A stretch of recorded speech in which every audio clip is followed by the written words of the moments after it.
صلی اللہ علیہ وسلم.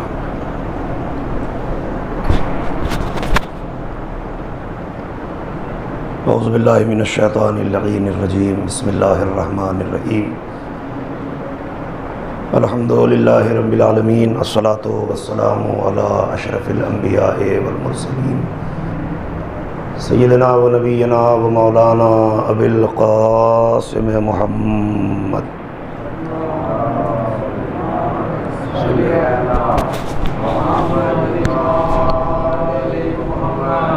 والصلاۃ والسلام علی آلہ الطیبین الطاہرین المعصومین المظلومین المنتخبین المنتجبین الغر المیامین ولعنۃ اللہ علی اعدائہم اجمعین من الآن الی یوم الدین. اللہم لا نعوذ ولا ظالم ظلم حق محمد وآل محمد وآخر تابع له علی ذلک. اللہم لعن الصحابۃ التی جاہدت الحسین وشایعت وبایعت وتابعت علی قتلہ. اللہم لعنہم جمیعا. اما بعد فقد قال اللہ تعالی وتبارک بسم اللہ الرحمن الرحیم. وَإِذَا حُيِّيتُم بِتَحِيَّةٍ فَحَيُّوا بِأَحْسَنَ مِنْهَا أَوْ رُدُّوهَا. صلوات بر محمد وآل محمد.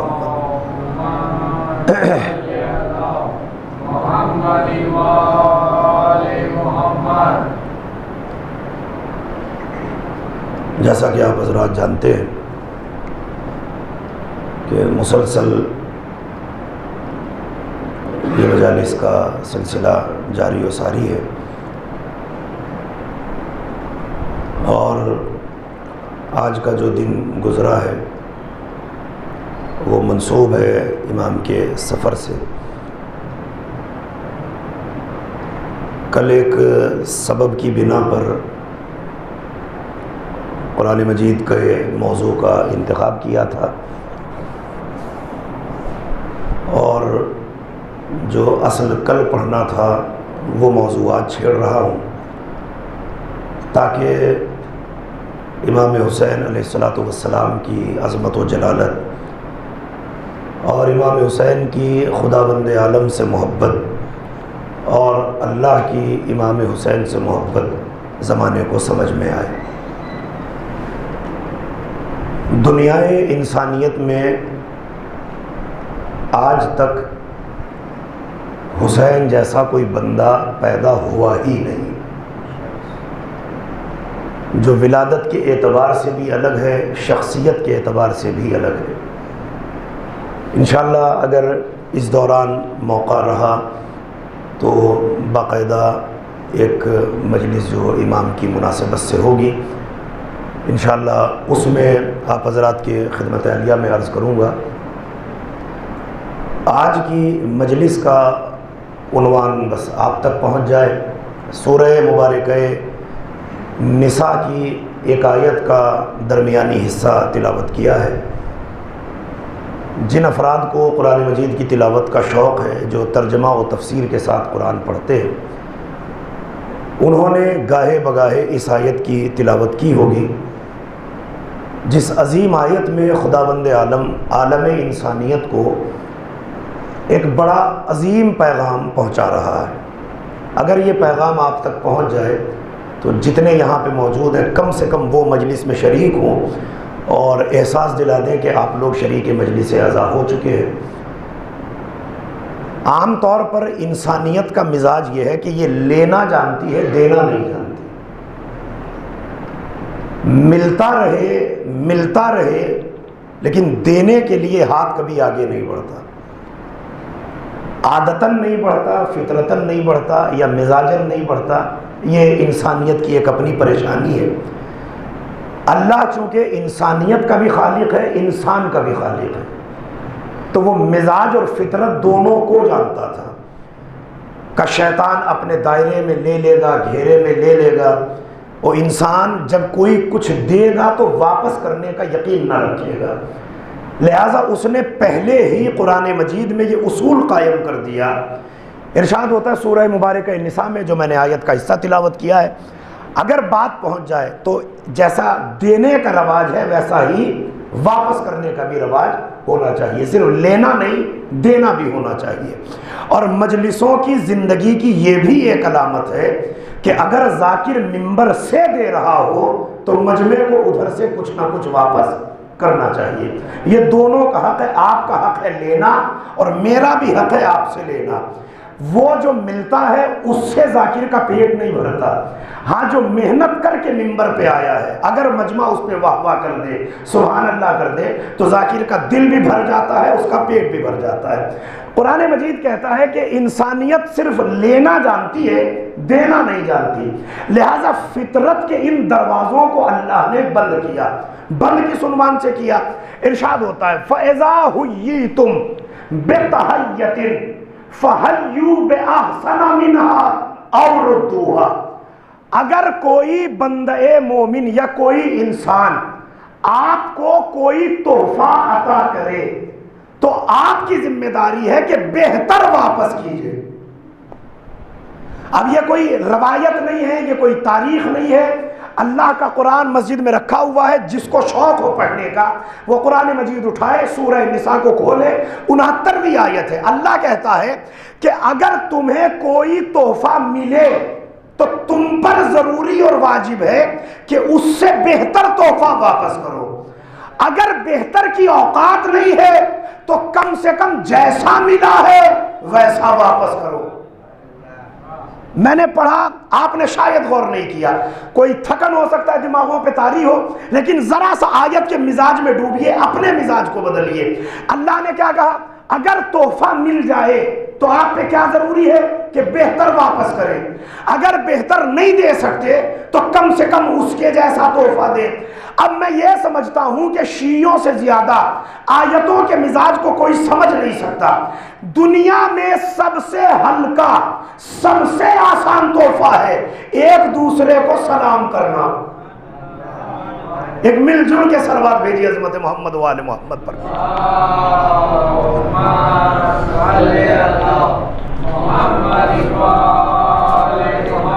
شاید اسی سلام کے ذیل میں کوئی جملہ کہہ جاؤں اور آپ تک میری بات پہنچ جائے۔ سب سے آسان، جس میں کچھ خرچ نہیں ہوتا، صرف زبان چلانا ہے، دماغ کو حاضر رکھنا ہے۔ اگر کوئی بندہ مومن آپ کو سلام کرے تو آنے والے نے تو آپ کو تحفہ دے دیا، اللہ آپ کو سلامت رکھے۔ آپ پہ کیا واجب ہوا کہ اگر آنے والے نے سلامتی کی دعا کا تحفہ دیا تو آپ اس سے بہتر تحفہ واپس کرو۔ اللہ تجھے سلامت رکھے، تیری نسلوں کو سلامت رکھے، اللہ کی رحمتیں تجھ پر اترتی رہیں۔ اسی لیے کہا گیا کہ اگر آنے والا صرف سلام کرے تو آپ ورحمت اللہ وبرکاتہ کا اضافہ اس کے سلام کے جواب میں کر دیجئے۔ تو ایک تحفہ ہوا سلام کرنا، جواب سلام تحفے کا جواب ہوا، جیسا سلام ہوا بہتر واپس کرو، بہتر نہیں دے سکتے کم سے کم ویسا واپس کرو۔ ہم نے سلام کو بڑا حقیر سمجھ لیا، مگر دور پیغمبر میں چلیے، اسلام نے آنکھ کھولی، آہستہ آہستہ دین نے بڑھنا شروع کیا۔ پیغمبر اکرم کے دین کی خبریں مکے سے باہر نکلی، چھوٹے چھوٹے گاؤں تک یہ خبریں پہنچی۔ ان گاؤں میں رہنے والا ایک شخص تھا جس کا نام تھا ابو سالم، کافر تھا، مسلمان نہیں ہوا۔ اس نے کہا کہ ایسا پیغمبر آیا ہے کہ لوگ جوق در جوق مسلمان ہو رہے ہیں، کیا میں اس سے ملاقات نہ کروں؟ تو کافر قبیلہ جمع ہوا۔ اس نے کہا ملاقات نہ کرنا، جادوگر ہے، جادو کر دے گا۔ اس نے کہا بھئی اتنی دور سے کیا جادو ہو جائے گا؟ کہ پھر اگر ملنے جا رہے ہو تو ایک چھوٹا سا کام کرنا، اپنے کانوں میں روئی لگا لینا، کانوں میں روئی لگا لینا۔ کہ اس سے کیا ہوگا؟ کہ اس کی گفتگو میں بھی جادو ہے، اگر بولے گا جادو کا اثر ہو جائے گا، کان میں آواز نہ پڑے گی، تم پہ کوئی اثر نہ ہوگا۔ ابو سالم نے کانوں میں روئی لگائی، پہنچا پیغمبر اکرم کی بزم میں، جیسے آپ بیٹھے ہیں، پیغمبر کی بارگاہ سجی ہوئی ہے، اصحاب کرام سے نبی کی گفتگو جاری ہے۔ اس نے دور سے دیکھا کہ زمانہ جسے جادوگر کہتا ہے، جادو تو اس پہ تھبتا ہی نہیں، یہ تو سیدھا سچا آدمی ہے۔ اس نے پیغمبر کا چہرہ دیکھا، دل میں محبت پیغمبر اتری، لبھائے مبارک ہل رہے تھے۔ اس نے کہا کہ جس کا چہرہ اتنا خوبصورت ہو اس کا کردار کتنا خوبصورت ہوگا، اس کا اخلاق کتنا بہتر ہوگا۔ اس نے کہا کہ جب یہ بول رہا ہے تو گفتگو کو سنا جائے۔ کان سے روئی نکلی، ادھر سے پیغمبر کی آواز آئی، آنے والے تجھ پر میرا سلام۔ اب جو مجلس میں بیٹھا ہے اس جملے کے بعد یہاں نہیں رہے گا، عرش تک اس کا دماغ چلا جائے گا۔ اس نے پیغمبر کو دیکھ کر کان سے روئی نکالی، نبی نے کیا کہا؟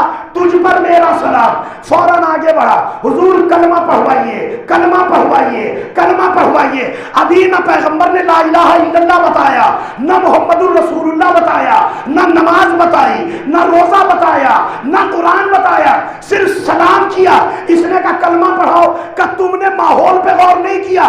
جہاں تھوک کا چھینٹا پڑ جانے پر 40 سال جنگ ہوتی ہو، جو ایسے ماحول میں سلامتی کی دعا کرے، اللہ اکبر، جو اس ماحول میں دوسروں کی سلامتی چاہے وہی اللہ کا رسول ہو سکتا ہے۔ تو یہ ہے قرآن مجید کا تحفہ لینا اور تحفہ دینا۔ ایک تحفہ میں نے آپ تک پہنچا دیا صرف اس لیے کہ آپ کی آمادگی ہو جائے اور میں پڑھنے پہ آمادہ ہو جاؤں۔ تو سلام کر لیجئے جب آئیے، جو سنے اس پر جواب دینا واجب ہے، بہتر واجب ہے۔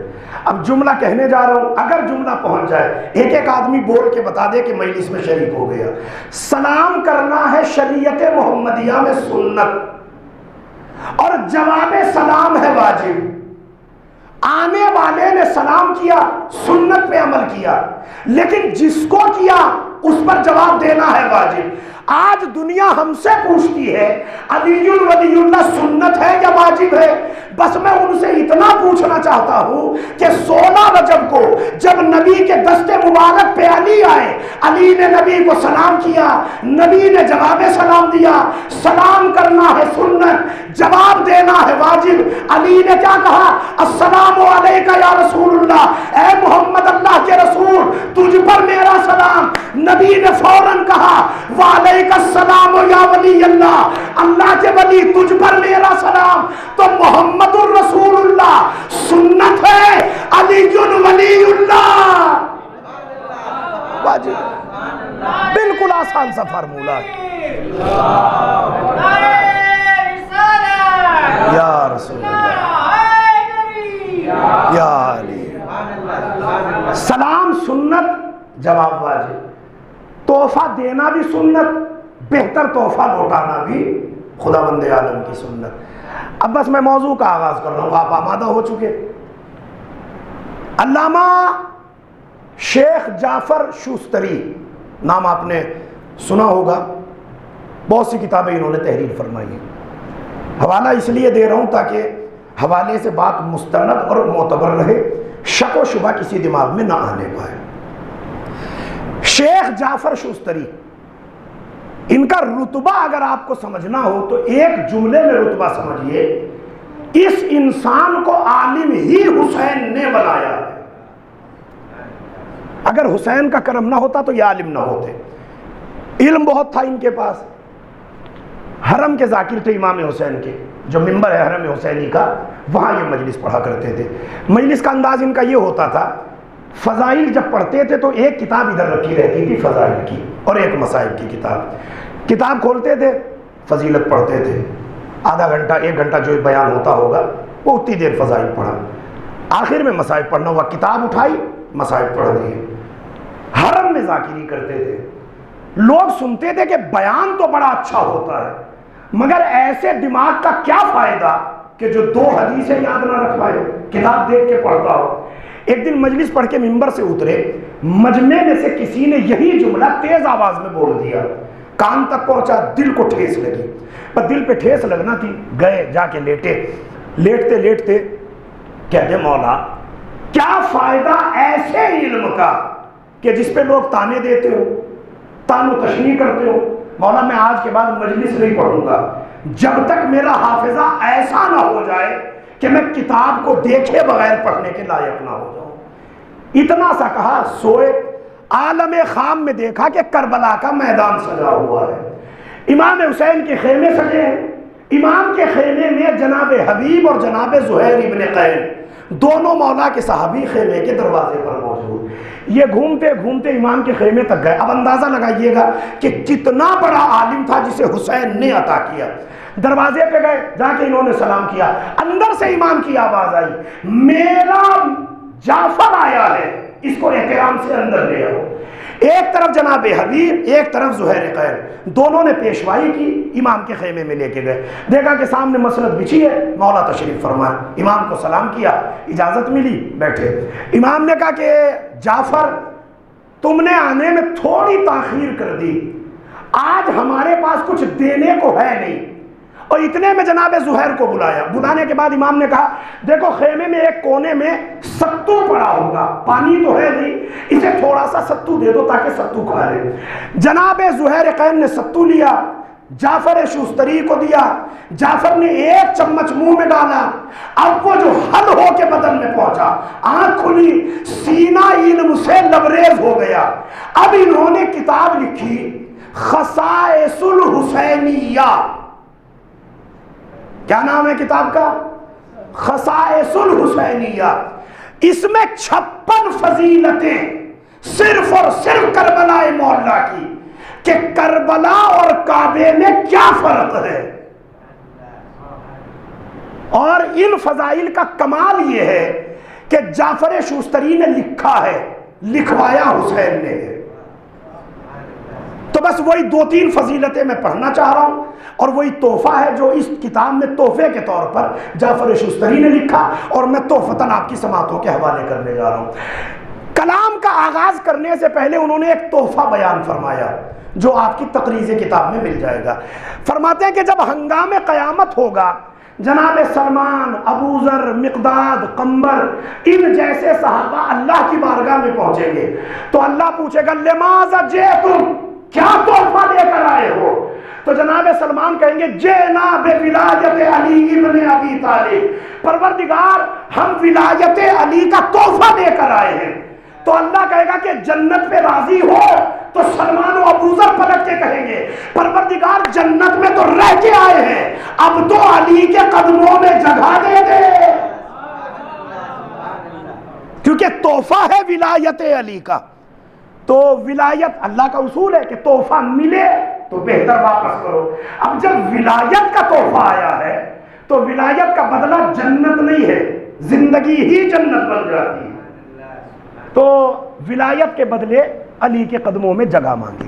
اب اس میں وہ ان فضائل کو تحریر فرماتے ہیں کہ عالم زر اول میں، عالم زر 2 ہیں، عالم زر ثانی، عالم زر اول۔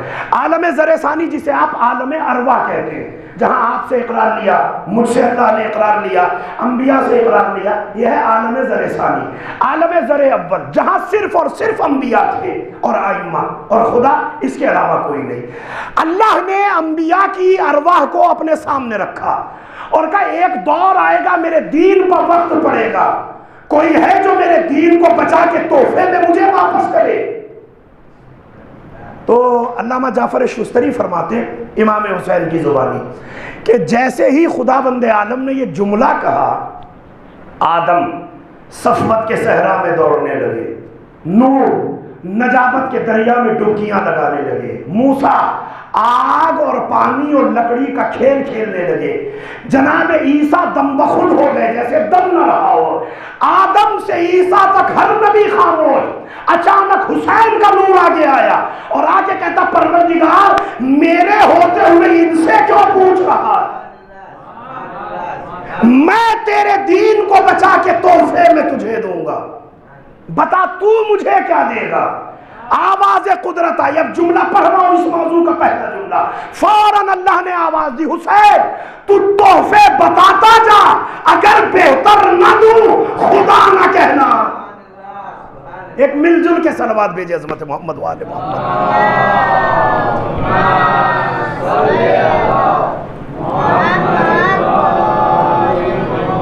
اب یہاں سے بالکل گفتگو کو آسان کر رہا ہوں، ایک ایک آدمی تک میری بات پہنچ جائے۔ اللہ نے کہا حسین بتا تو تحفے میں مجھے کیا دے گا؟ جو تو دے گا بہتر نہ دوں خدائی کا دعویٰ چھوڑ دوں گا۔ حسین نے سر سجدہ شکر میں جھکایا، کہ پروردگار لے میں تجھے تحفے بتاتا ہوں، بتا تو تحفوں کے بدلے میں مجھے کیا دے گا؟ حسین نے سر اٹھا کے کہا مالک سب سے پہلے تیرا گھر بچا کے تحفے میں تجھے دوں گا۔ یہ جو آج خانہ کعبہ محفوظ ہے یہ کسی اور کی وجہ سے نہیں، حسین کی وجہ سے محفوظ ہے۔ اب میں جملہ پڑھنے جا رہا ہوں، کتاب کا حوالہ، عالم کا حوالہ دے چکا ہوں، اور اتنے حوالوں کے بعد جو مجلس میں موجود ہے کم سے کم اس پر تو واجب ہے کہ وہ اس تحفے کے جواب میں بولے ضرور۔ فوراً اللہ نے سن کے کہا حسین تو میرا گھر بچا کے تحفے میں مجھے دے گا؟ خدا نہ کہنا اپنے گھر کی زمین بعد میں بچھاؤں گا، تیری کربلا کعبے سے 24,000 سال پہلے میں بچھاؤں گا۔ اسی لیے حدیثوں میں ملتا ہے ان اللہ خلق ارض الکربلا قبل الکعبۃ 24 سنۃ، اللہ نے کعبے کی زمین کو کربلا کے 24,000 سال کے بعد بچھانا شروع کیا۔ کہ ایک تحفہ تو یہ ہے کہ میری زمین بعد میں بچھے گی، تیری کربلا کی زمین کو پہلے بچھاؤں گا، اور صرف پہلے نہیں 24,000 سال پہلے۔ اب ایک ذہن میں سوال پیدا ہو سکتا ہے کہ علماء تو یہ کہتے ہیں کہ پہلی زمین کعبے کی بچھائی گئی، اس کے بعد زمین دنیا میں بچھائی گئی، تو وہ اپنی جگہ پر ہے۔ زمین کا بچھانا اور ہے، زمین کا پیدا کرنا اور ہے۔ تو زمین کعبہ بعد میں پیدا ہوئی، زمین کربلا پہلے پیدا ہوئی۔ اب یہ سفر کا آغاز ہوا ہے امام کے، اس لیے بھی میں نے اس موضوع کا انتخاب کیا۔ ذہن میں سوال پیدا ہوتا ہے کہ حسین نے کعبے کو کیسے بچایا؟ ایک آدمی سوچ سکتا ہے کہ بچایا تو کیسے بچایا؟ پوری زندگی کی محنت آپ کے حوالے کرنے جا رہا ہوں، خدا کے لیے محنت کو سنبھالیے گا، بات پہنچ جائے تو بس احساس ضرور دلائیے گا۔ بچایا کیسے حسین نے کعبے کو؟ 28 کو مدینہ چھوٹا، وادی جن میں حسین نے قیام کیا 1 ہفتہ مدینے کے باہر، یہاں سے قافلہ بڑھا مکہ معظمہ پہنچا، 3 مہینے تک لگاتار حسین کا قافلہ مکے میں ٹھہرا رہا۔ افق پر ذی الحجہ کا چاند نکلا، ساری دنیا حج کے لیے مکے پہنچ رہی تھی، اور حسین نے حج کو عمرے سے بدلا، مکہ چھوڑا، کربلا کی طرف چل پڑے۔ علماء یہ کہتے ہیں کہ حسین کا حج کو عمرے سے بدلنا اس میں بہت سے اسباب تھے۔ ایک سبب آپ کو بتانے جا رہا ہوں کہ کعبہ بچایا کیسے۔ روایات کہتی ہیں کہ اصل میں حسین کو یہ پتہ چل گیا تھا کہ حاجیوں کے احرام پہن کر کچھ قاتل میرا قتل کرنے کے لیے مکے میں آ چکے ہیں، تو حسین کا خون اگر مکے میں گر جائے گا تو اللہ کے گھر کی توہین ہوگی۔ حرمت کعبہ کو بچانے کے لیے حسین نے حج کو عمرے سے بدلا، کربلا چلے گئے۔ یہی بتاتے ہیں علماء، یہی تاریخوں میں ملتا ہے۔ لیکن ذرا سا اس جملے پہ غور کیجئے تو یہ جملہ ہی کہنا غلط ہے۔ کیا لکھا علماء نے؟ حسین قتل ہوتے تو کعبے کی توہین ہو جاتی، اس سے بڑی بے وقوفی کیا ہوگی؟ اما جس کا خون کربلا کے ریگزار میں گر کر کربلا کو خاک شفا بنا دے، اللہ اکبر، تو اگر اس کا خون مکے میں گرتا تو خاک شفا کربلا نہیں ہوتی، زمین کعبہ خاک شفا ہوتا۔ کیوں؟ اس لیے کہ رسول خدا نے یہی تو فرمایا تھا، الشفاء فی تربتے، شفا تیری تربت میں رہے گی، تیری خاک میں رہے گی، تیرے کربلا کی مٹی میں رہے گی۔ تو کیوں رہے گی؟ کہ تیرا خون وہاں پر گرے گا۔ تو یہ جو دنیا کہتی ہے کہ کربلا میں اگر حسین نہ آتے، مکے میں قتل ہو جاتے تو اللہ کے گھر کی توہین ہو جاتی، توہین سے بچانے کے لیے حج کو عمرے سے بدلا، کربلا میں قتل ہو گئے حسین، بالکل بے وقوفی ہے۔ 2 اور 2 4 والی بات ہے اسلام، 2 اور 2 5 نہیں ہے۔ حسین کا خون کربلا میں گرا، خاک شفا بن گئی۔ تو اگر وہ مکے میں گرتا تو مکہ خاک شفا ہوتا، حسین کا خون گر جاتا یہی خاک شفا بن جاتی، کربلا کی ضرورت ہی نہ پڑتی۔ صاحب پھر حسین نے حج کو عمرے سے کیوں بدلا؟ اب ایک دلیل آپ کو دے رہا ہوں، ایمانداری سے بتائیے، خون زیادہ نجس ہوتا ہے یا ولادت میں زیادہ نجاست ہوتی ہے؟ اگر خون زیادہ نجس ہوتا تو کم سے کم ایک چونی بھر اگر کرتے پہ لگا رہے تو نماز کی اجازت نہ ہوتی۔ اس کے معنی یہ کہ خون کے ساتھ نماز پڑھی جا سکتی ہے، لیکن وہ عورت کے جس کے یہاں اولاد کی ولادت ہوئی ہو وہ نماز نہیں پڑھ سکتی، کیوں؟ چونکہ نجاستوں کے نکلنے کا سلسلہ جاری رہتا ہے۔ تو ایمانداری کی بات ہے، خون زیادہ نجس نہیں ہوتا، ولادت میں زیادہ نجاست ہوتی ہے۔ اما جس کا باپ کعبے میں پیدا ہوا ہو اور کعبہ نجس نہ ہوا ہو، اللہ اکبر، تو اگر خون گر جاتا،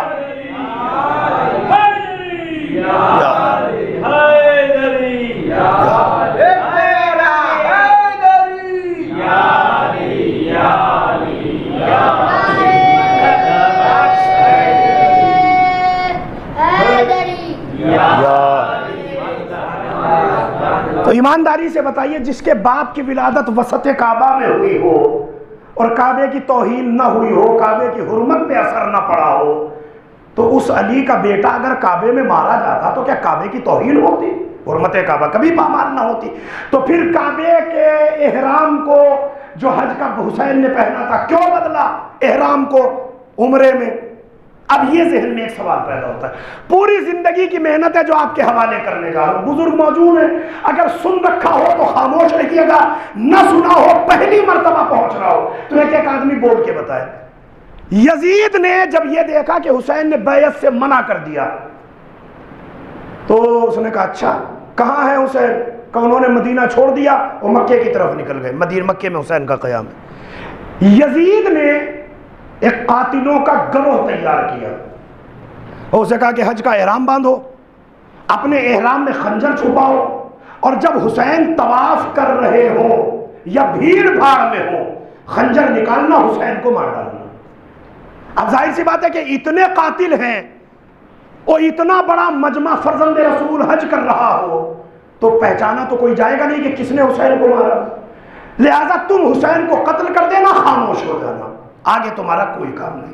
اس گروہ کو یزید نے مکے کی طرف روانہ کر دیا۔ کچھ دن کے فاصلے پر دوسرا گروہ بھیجا۔ جانتے ہیں اس کی ذمہ داری کیا تھی؟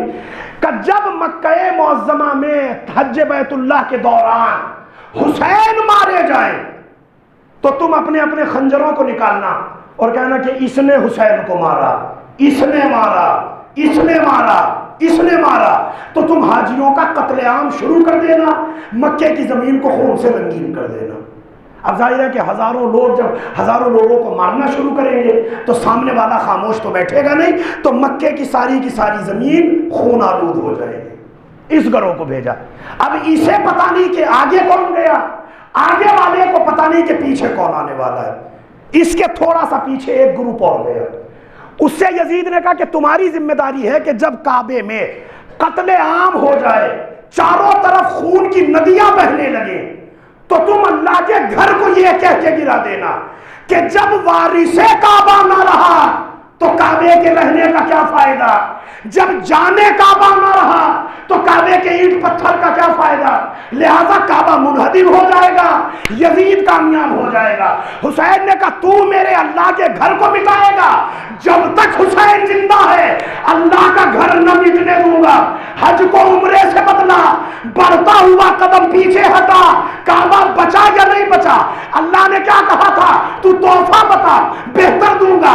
حسین نے کعبے کو بچایا، اللہ نے وعدے کو پورا کیا کہ میرا گھر کہیں کہیں ہوگا، کائنات کے ذرے ذرے میں۔ اللہ اکبر، چاروں طرف صرف تیرے گھر ہوں۔ تو یہ تھی یزید کی سازش، اور اس گھر کو بچانے کا وعدہ تھا حسین کا وہاں سے، میں اللہ تیرا گھر بچا کے تحفے میں تجھے دوں گا۔ اللہ نے کہا ٹھیک ہے حسین، اگر تو میرا گھر بچا کے تحفے میں مجھے دے گا تو دو انعام تو اللہ نے دے دیے۔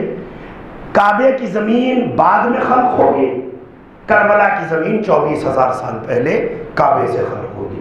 دوسرا تحفہ، میرا گھر کہیں کہیں ہوگا، تیرا گھر ہر جگہ ہوگا۔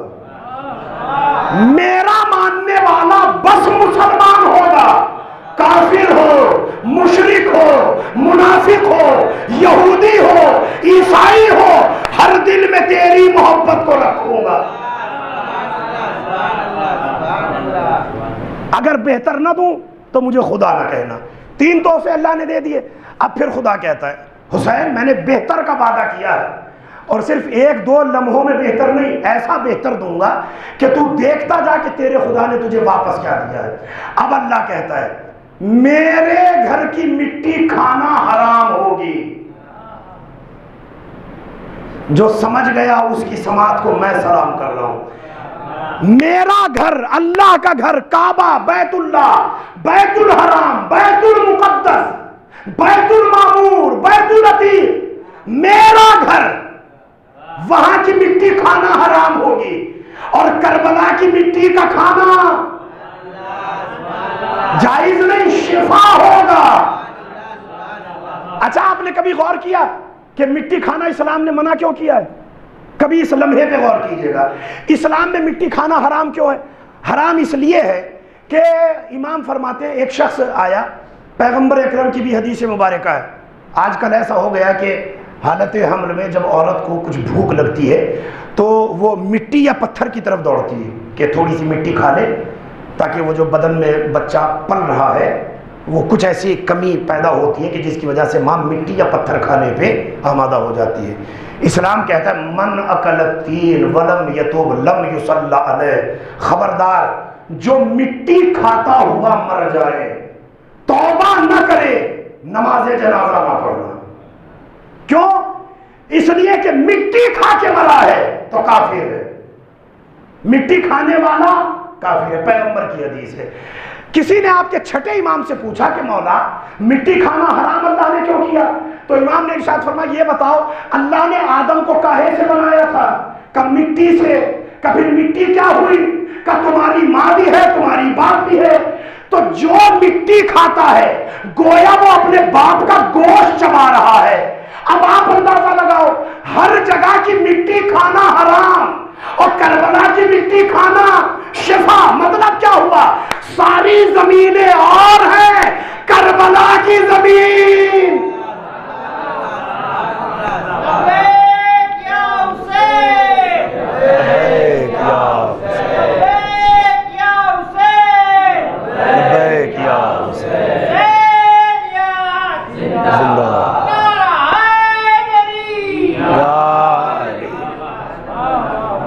تو زمینیں ساری دنیا کی اور ہیں، کربلا کی زمین اور ہے۔ اللہ کہتا ہے میں بہتر دوں گا۔ بہتر کیسے دے گا پروردگار؟ کہ میرے گھر کی مٹی کھانا حرام ہوگی اور تیرے گھر کی مٹی کھانا شفا ہوگی۔ جس مرض کے لیے ڈاکٹرز نے منع کر دیا ہو کہ اس کا کوئی علاج نہیں ہے، تو ایک چنے کے دانے برابر خاک شفا اٹھائیے، 7 مرتبہ انا انزلنا پڑھیے اور ہاتھ اٹھا کے دعا کریے کہ پروردگار تجھے واسطہ اس ولی کا جس کا خون اس خاک میں ملا ہے، تو موذی مرض ایک دانے کی وجہ سے ٹھیک ہو جاتا ہے۔ آج کل لوگ کہتے ہیں کہ ہم خاک شفا تو کھاتے ہیں مگر شفا نہیں ملتی۔ شفا ملتی کیوں نہیں؟ اس کا سبب یہی ہے، آپ نے خاک شفا اٹھائی کھا لی، ایسے شفا نہیں۔ انا انزلنا پڑھیے، امام حسین کا واسطہ دیجئے۔ اچھا جب میں نے سوچا کہ انا انزلنا پڑھنے کی تاکید کیوں کی امام نے، تو انا انزلنا پڑھ کے یہ پتا چلا کہ سورہ قدر یہ ہے جناب سیدہ کی عظمت کا سورہ، تو مطلب یہ ہوا کہ جب تک فاطمہ اجازت نہ دے دے، اللہ اکبر، تب تک مٹی نہ کھانا۔ کیوں نہ کھانا؟ اس لیے کہ یہ پراپرٹی فاطمہ کی ہے اور فاطمہ کی اجازت کے بغیر ایک دانہ کھانے کی اجازت نہیں۔ اب تو زمانہ خود سوچے کہ جس کی مٹی سے ایک دانہ بغیر اجازت کھانے کی اجازت نہ ہو تو جو اس کا پورا باغ کھا جائے، اور ان کا کیا حال ہے؟ لال بے شمار۔ تو اللہ کہتا ہے کہ میرے گھر کی مٹی کھانا حرام ہوگی، تیرے شہر کی مٹی کھانا شفا ہوگی، اور بہتر دوں گا حسین۔ وہ کیسے؟ ابھی کامل الزیارات میں جملہ پڑھ رہا تھا، اور جملہ پڑھنے کے بعد میرا تو دل جھومنے لگا۔ یہ میں نے خصائص میں نہیں، کامل الزیارات میں پڑھا۔ شیخ عباس قمی فرماتے ہیں کہ جب کوئی زائر کربلا کے لیے نکلتا ہے تو وہ چاہے کربلا میں 3 دن رہے یا 1 مہینہ، اللہ زندگی سے ان دنوں کو کم نہیں کرتا۔ اللہ اکبر! میں پڑھ گیا، آپ نے شاید غور نہیں کیا۔ آج زمانہ کہتا ہے کہ عمر کیسے بڑھے، کربلا میں رہنا شروع کر دو، عمر بڑھ جائے گی۔ کہ جب تک انسان کربلا میں رہتا ہے تو زندگی سے وہ دن کم نہیں ہوتے۔ اور حج کو جائے کہ اللہ نے جتنی لکھی ہے بس اتنی ہی ہوگی، جو دیا ہے وہ وہاں سے کم ہو جائے گا۔ حسین بتا، میرا گھر بچا کے دے گا؟ میں وعدہ کرتا ہوں کہ تجھے بہتر تحفہ دوں گا۔ تو کتنے تحفے دے دیے اللہ نے؟ پہلے کربلا کی زمین، کربلا کی خاک کا کھانا شفا، کربلا معلیٰ میں رہنے سے زندگی کم نہیں ہوتی۔ کعبے میں جاتا ہے انسان، میں توہین کے لیے نہیں کہہ رہا ہوں، زندگی سے وہ دن کٹ جاتے ہیں، لیکن کربلا میں جانے میں وہ دن نہیں کٹتے۔ تو اتنے تحفے اللہ نے دے دیے۔ حسین نے کہا تھا تیرا گھر بچا کے دوں گا۔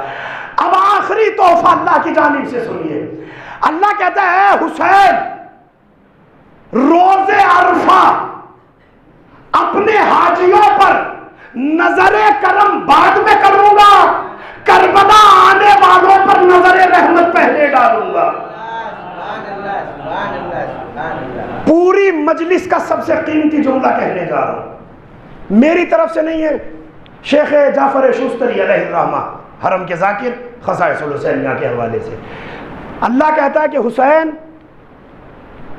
میرے گھر آنے والا حاجی جو روز عرفہ 10 ذی الحجہ کو جو حج کرنے کے لیے آئے گا، اس پر نظر رحمت بعد میں ڈالوں گا، اور تیرے زائر جو 10 ذی الحجہ کو کربلا ہوں گے ان پر نظر رحمت پہلے کروں گا۔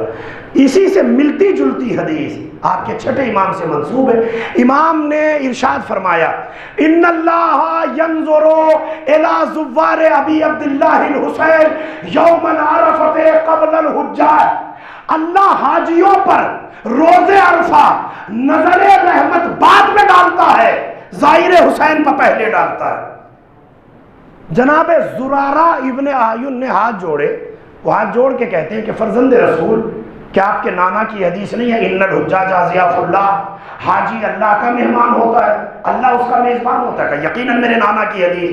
کہ مولا دنیا میں ایسا کون سا میزبان ہے کہ اپنے مہمان کو تو بھوکا رکھے اور پڑوسی کے مہمان کو کھلاتا رہے؟ امام ٹیک لگا کے بیٹھے تھے، فرق پہچانیے گا، سب سے بڑا فرق بتانے جا رہا ہوں۔ امام نے ٹیک کو چھوڑا، غیظ کے عالم میں کھڑے ہوئے، اور کھڑے ہو کے کہا تجھے نہیں پتا کہ یہاں نظر رحمت پہلے کیوں ہوتی ہے، حاجیوں پر بعد میں کیوں ہوتی ہے؟ کہ حج کرنے نسب کا خراب بھی جاتا ہے، اچھا بھی جاتا ہے، مگر کربلا میں کوئی حرامی نہیں جاتا، پاک نسل والے کربلا جس کے شجرے میں کوئی کمی نہیں ہوتی وہ کربلا جاتا ہے۔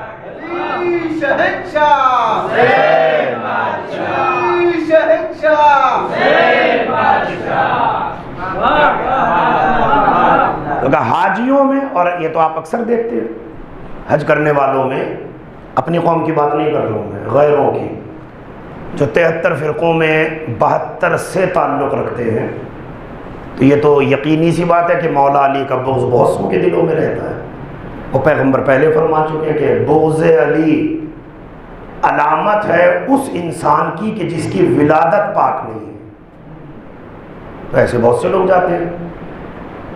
کسی نے مولا سے پوچھا کہ مولا کربلا آنے والوں کا نسب کا جو یہ جاننا چاہتا ہو کہ اس کا نسب کیا ہے، تو وہ یہ دیکھے کہ اس کے دل میں کربلا کی کتنی محبت ہے، کیونکہ اللہ غیر حلالیوں کے دل میں کربلا کی محبت ڈالتا ہی نہیں۔ اب آپ اندازہ لگائیے، ساری دنیا میں یہ جو حسین کے مت والے آپ کو نظر آتے ہیں، شیعہ نہیں ہے، مسلمان بھی نہیں ہے، مگر حسینی ہے۔ کیوں؟ اس لیے کہ نسل پاک ہے، اور محبت حسین پاکیزگی نسل کا تحفہ ہے۔ تو اللہ کہتا ہے حسین بتاؤ کیا کیا دو گے؟ کہ تیرا گھر بچا کے دوں گا۔ اللہ نے 6 تحفے بہتر تحفے کے جواب میں عطا کیے۔ اور کیا دو گے حسین؟ بہت سی باتیں چھوڑ رہا ہوں تاکہ وقت کے اندر میری بات تمام ہو۔ اور کیا دو گے؟ امام حسین نے کہا مالک تیرا قرآن بچا کے تحفے میں تجھے دوں گا۔ وقت قرآن پہ بھی پڑے گا۔ یزید نے کیا کہا تھا؟ لا خبر انجا ولا وحی نزل، نہ کوئی خبر آئی ہے آسمان سے نہ کوئی وحی اتری ہے۔ وحی کا مطلب ہے قرآن، تو قرآن اترا ہی نہیں آسمان سے۔ تو یزید دین کا مخالف تھا، دین کا دشمن تھا۔ کہتے ہیں کہ میں تیرا قرآن بچا کے تحفے میں تجھے دوں گا۔ اللہ نے کہا میں بہتر کا وعدہ کرتا ہوں، اگر تو قرآن بچا کے تحفے میں مجھے دے گا تو پھر قرآن کی ہر سورت تیرے گھر کا قصیدہ بنا دوں گا۔ آیتیں میری ہوں گی، قصیدہ تیری نسل کا ہوگا۔ پروردگار یہ تو ایک تحفے کے جواب میں ایک تحفہ ہوا، اور کیا دے گا؟ اب آواز قدرت آئی۔ آپ نے حدیث کو سنا ہوگا، پیغمبر اکرم نے ارشاد فرمایا تھا علی مع القرآن والقرآن مع علی، قرآن علی کے ساتھ ہے، علی قرآن کے ساتھ ہے۔ نہ ایک لمحے کے لیے قرآن علی سے الگ ہوا، نہ علی قرآن سے الگ ہوئے۔ آواز قدرت آئی کہ تیرا جد کہے گا علی قرآن کے ساتھ، قرآن علی کے ساتھ، مگر کب تک رہے گا؟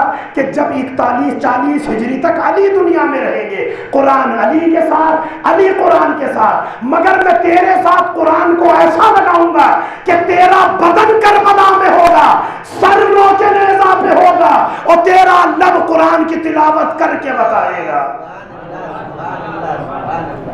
اور بالکل اسی مناسبت سے جیسے جیسے یہ قافلہ آگے بڑھا کربلا چھوڑنے کے بعد، مصائب نہیں پڑھ رہا ہوں، صرف اس روایت کی دلیل کے طور پہ آپ کے سامنے پڑھ رہا ہوں۔ ایک شہر پڑتا ہے شام کے راستے میں، قنسرین۔ کیا نام ہے؟ قنسرین۔ جو حضرات زیارت کے لیے جاتے ہیں، جو بائی روڈ زیارت کو جاتے ہیں، انہوں نے اس جگہ کی زیارت کی ہوگی۔ قنسرین عیسائیوں کا شہر تھا، بہت بڑا پوپ وہاں دیر میں، سومیا میں، گرجا میں رہتا تھا، گھنٹہ بجاتا رہتا تھا، عبادت کرتا رہتا تھا۔ ادھر سے جب یہ قافلہ گزرا تو اس نے دیکھا کہ دھول اڑ رہی ہے، عبادت کو چھوڑا، کھڑکی کے پاس آیا، کھڑکی کو کھولا، کیا دیکھتا ہے کہ ایک بڑا لمبا چوڑا قافلہ ہے، نو کے نیزہ پہ کچھ سر ہے۔ امام حسین کا سر جس نو کے نیزہ پر تھا وہاں اس کی نظر ٹھہر گئی، اس نیزے پر۔ اس نیزے کو دیکھتا ہے، امام حسین کا چہرہ دیکھتا ہے، کیا دیکھ رہا ہے کہ لب مبارک ہل رہے ہیں۔ لبوں کو ہلتا دیکھا، عیسائی تعجب میں پڑ گیا، تعجب کے عالم میں کہتا ہے وہ واللہ ما رائنا خطیبا یخطب ولا منبر السنان دون الریت والجنان ویتکلم باللسان مسیح وحق العذراء۔ عیسائی ہے، پوپ ہے، سب سے بڑا پادری ہے، چرچ میں ہے، امام کے لب مبارک کو ہلتا دیکھا اور لبوں کو ہلتا دیکھ کے کہتا ہے خدا کی قسم میں نے آج تک ایسا خطیب نہیں دیکھا۔ خدا کے لیے جملے کو سنبھالیے گا، ابھی کچھ ہی دن پہلے کی بات ہے، نجف اشرف میں آیت اللہ سستانی کے قدموں میں آج کی دنیا کا سب سے بڑا پوپ آیا تھا۔ دنیا کہتی ہے کہ مباہلے کے بعد کبھی نہیں آئے، مباہلے کے بعد کی ہزاروں تاریخیں ہیں، مگر ائمہ کے پاس آنے کی ہے، مجتہدوں کے پاس نہیں۔ یہ پہلی مرتبہ ہوا کہ کسی مجتہد کے پاس آیا۔ آیا کیوں؟ کیونکہ حسینی نے یہ بتایا کہ جو کردار علی کا تھا وہی کردار علی کے بیٹے کا ہے، اس لیے وہاں یہ آیا۔ چونکہ عیسائی لڑکیوں کو گرفتار کر لیا تھا IS نے، ان کو پیسہ دے کے آزاد کرایا گیا اور ان کے گھروں پہ آیت اللہ سستانی نے ان کو بھجوایا، کچھ لوگوں سے کہا گیا، انہوں نے خریدا، آزاد کیا، والدین تک وہ بچیاں پہنچی۔ تو شکریہ ادا کرنے کے لیے پوپ آیت اللہ سے ملنے کے لیے آیا، اور جب مولانا آیت اللہ العظمہ سید علی سستانی سے ملنے کے لیے پہنچا تو جو حضرات زیارات کو جاتے ہیں، جو آقا سے ملاقات کرتے ہیں بار بار، انہوں نے دیکھا بہت چھوٹی چھوٹی سی گلیاں ہیں وہ نجف کی، جہاں جا کے آقا کا گھر ہے۔ تو جب یہ ان گلیوں سے گزرا تو کہتا ہے کہ اتنا بڑا آدمی جس کے لبوں کی جنبش پر پوری دنیا کانپ جاتی ہو، ایسی جگہ پہ رہتا ہے، اور وہاں جا کے پتا چلا کہ مکان اپنا نہیں ہے، مکان کرائے کا ہے۔ اس نے کہا کہ ہم نے دیکھ لیا کہ علی کی حکومت کیسی ہوگی، کہ جب علی کا غلام ایسا ہے تو ان کا امام کیا ہوگا۔ یہ پوپ نے کل پرسوں ہی کی ملاقات میں ظاہر کر دیا۔ تو پادری ہے، چرچ سے جھانک رہا ہے کھڑکی کھول کر، وہ کہتا ہے واللہ ما رأینا خطیبا یخطب علی منبر السنان، خدا کی قسم آج تک میں نے ایسا خطیب نہیں دیکھا۔ کیسا خطیب؟ کہ ہم نے خطابت منبروں پر تو دیکھی ہے، نیزے پہ خطابت کرنے والا یہ پہلا ہے۔ اور اب اس کے بعد دوسرا جملہ کہتا ہے، اس جملے میں کتنا رس ہے اور کتنا اعجاز ہے۔ میں نے جب پہلی مرتبہ یہ جملہ پڑھا تھا تو یقین جانیے کہ ہفتوں تک میں جملے کو پڑھ کے جھومتا رہا۔ اب دیکھنا یہ کہ آپ کتنا محسوس کرتے ہیں۔ اب دوسرا جملہ کہتا ہے یتکلم باللسان، زبان سے بول رہا ہے، دون الریۃ والجنان، نہ پھیپھڑا ہے نہ دل ہے، صرف زبان سے بول رہا ہے۔ بالکل پریکٹیکلی بات آپ سے کر رہا ہوں، میڈیکل سائنس پروف کر چکی ہے۔ جب آدمی کوئی کلام کرتا ہے تو کلام بعد میں ہوتا ہے، پہلے آدمی کا منہ کھلتا ہے، ہوا دہن کے ذریعے پھیپڑوں تک جاتی ہے، پھیپڑے پھولتے ہیں، پھولنے کے بعد پھیپڑے اس ہوا کو پمپ کرتے ہیں، پھر یہ ہوا چلتی ہے لہوات تک آتی ہے، سینے میں پہنچتی ہے، سینے سے خرخرے تک آتی ہے، خرخرے سے حلق تک آتی ہے، حلق سے دہن میں پہنچتی ہے، لب ہلتے ہیں، زبان چلتی ہے، تب کوئی لفظ بنتا ہے۔ ہوا نہ بھرے آدمی بول نہیں سکتا، پھیپھڑا نہ ہو کلام نہیں کر سکتا، حلق نہ ہو بول نہیں سکتا۔ کہتا کہ ایسا خطیب دیکھا ہی نہیں کہ بدن کہیں ہے، اور یہ نو کے نیزہ پہ خطابت کر رہا ہے۔ اس کے معنی یہ ہوئے کہ حسین کی خطابت نہیں تھی، خطابت کا معجزہ تھا، چونکہ بدن تو ساتھ ہے نہیں۔ اب اس کے بعد جملہ کہتا ہے مسیح وحق العذراء، مریم کے حق کی قسم، یہ کوئی عام آدمی نہیں ہے، یہ تو عیسیٰ ہے کہ جو مرنے کے بعد بول رہا ہے، بدن کہیں ہے، نو کے نیزہ پہ اس کا سر ہے، زبان چل رہی ہے، کلام کر رہا ہے، یہ کوئی عام آدمی نہیں، یہ تو عیسیٰ ہے۔ عیسیٰ کون ہے عیسائیوں کی نظروں میں؟ اللہ کا بیٹا۔ حسین کو بولتا دیکھا تو کیا کہا کہ یہ اللہ کا بیٹا ہے عیسیٰ۔ سید سجاد نے یہ جملہ سنا، اور جملہ سننے کے بعد اس پورے جملے کی ہوا امام نے نکال دی، اور مخاطب کر کے راہب سے کہا کہ یہ عیسیٰ نہیں ہے، مسیح ہوگا یصلی خلف ولدہ سے، تیرا عیسیٰ اس کے نوے بیٹے کے پیچھے نماز پڑھے گا، یہ اس کا بھی امام ہے۔ کہاں عیسیٰ کہاں حسین؟ حسین و عیسیٰ کا تو مقابلہ ہی نہیں ہے۔ تیرا عیسیٰ تو اس کے نوے بیٹے کے پیچھے نماز پڑھے، اس کا نواں بیٹا بس زمان امام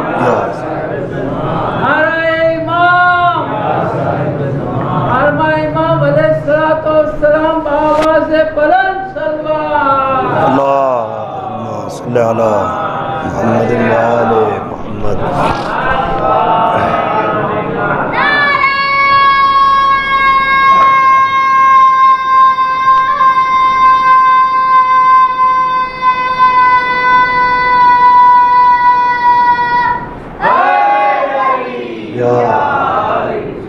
تیرا مسیح اس کے نوے بیٹے کے پیچھے نماز پڑھے گا۔ نماز ہی کو امام نے کیوں کہا؟ کیونکہ وہ نماز نہیں ہوگی، وہ نماز بھی معجزہ ہوگی۔ یہ نمازیں مسلوں پر پڑھی جاتی ہیں، زمین پر پڑھی جاتی ہیں، وہ نماز پانی کے مسلے پہ پڑھی جائے گی۔ تو اگر جس کا بیٹا اتنا قادر ہو کہ وضو کے لیے یا نماز کے لیے پانی پر مسلح بچھا دے، تو جب بیٹا ایسا ہے تو یہ بابا کیسا ہوگا؟ اس کا بیٹا کائنات کا امام ہے، یہ اپنے بیٹے کا بھی امام ہے۔ تو کہاں تیرا مسیح، کہاں حسین، تو اللہ کہتا ہے کہ میں بہتر دوں گا۔ حسین نے کہا ٹھیک ہے میں تیرا قرآن بچا کے تجھے دوں گا۔ وقت تمام ہونے کو آیا، مسائل بھی پڑھنا ہے مجھے اور اپنی بات کو بھی تمام کرنا۔ آخری مرحلہ، آخری تحفہ دے رہا ہوں، جیسے چاہے سنیے گا۔ ماشاءاللہ ابھی تک آپ نے بڑا بہترین سنا۔ اب امام حسین کہتے ہیں کہ پروردگار، ظاہر سب کچھ شریعت ہی میں تو ہے، تیری شریعت بچا کے تحفے میں تجھے دوں گا، بتا تو کیا دے گا؟ اللہ کہتا ٹھیک ہے، اگر تو میری شریعت بچا کے دے گا تو یہ بتا کہ بچائے گا کیسے؟ کہ شریعت سے ماورا ہو کر۔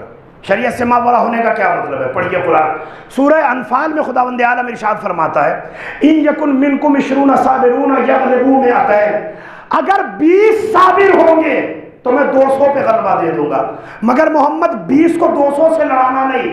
حسین کہتے ہیں پروردگار 72 کو 9 لاکھ سے لڑا دوں گا شریعت سے بلند ہو کر۔ اللہ نے کہا ٹھیک ہے، اگر تو شریعت سے بلند ہو کر 72 کو 9 لاکھ سے لڑائے گا، آدم سے عیسیٰ تک کی امت شریعت کے ترازو میں تولوں گا، مگر جس دل میں تیری محبت ہوگی پھر یہ نہیں دیکھوں گا کہ وہ کون ہے، تیری محبت کے ترازو میں تولوں گا۔ جس کے ایک تحفے کے عوض میں خداوند عالم بہتر سے بہتر تحفے واپس کر رہا ہو، آپ اندازہ لگائیے کہ آج وہ امام وہ تحفے دینے کے راستے میں مدینے سے چلا ہے۔ ابھی میں نے ذکر کیا تھا وادی جن میں امام کا قیام رہا لگ بھگ 1 ہفتے تک۔ جو مدینے کے لوگ یہ سوچ رہے تھے کہ حسین ہم سے مل کر نہیں گئے، جب انہیں پتہ چلا کہ حسین وادی جن میں ہے، سارا کا سارا مدینہ حسین سے ملنے کے لیے نکل پڑا۔ تاریخ نے وہ نظارہ مدینے کے باہر دیکھا کہ آج تک چشم فلک حیران ہے۔ ہزاروں ہزار مسلمانوں کا مجمع حسین سے ملاقات کو آیا، مگر کیا دیکھتا ہے کہ حسین آگے ہے، حسین کا دروازہ سامنے کھڑا ہے، ابو الفضل العباس۔ کہتے ہیں آقا سے ملنا کر نہ، میں حسین سے کسی کو ملنے نہیں دوں گا۔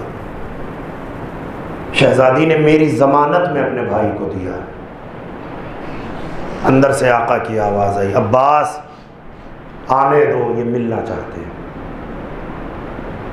جناب عباس کا امام حسین تک بھیجنے کا انداز کیا تھا؟ ایک سوئی تک حسین تک نہیں جا سکی، تلاشی لی، دیکھا کہ کوئی ہتھیار تو نہیں، کوئی نقصان تو نہیں پہنچائے۔ ایک ایک آدمی کی تلاشی ہوئی تب حسین تک پہنچے۔ حسین کو کتنا یاد آیا ہوگا کربلا میں یہ نظارہ کہ جو بھائی مجھ تک ایک سوئی نہ پہنچنے دے رہا ہو، آج سر سے لے کر پاؤں تک 1951 زخم۔ اللہ اکبر، اجرکم اللہ۔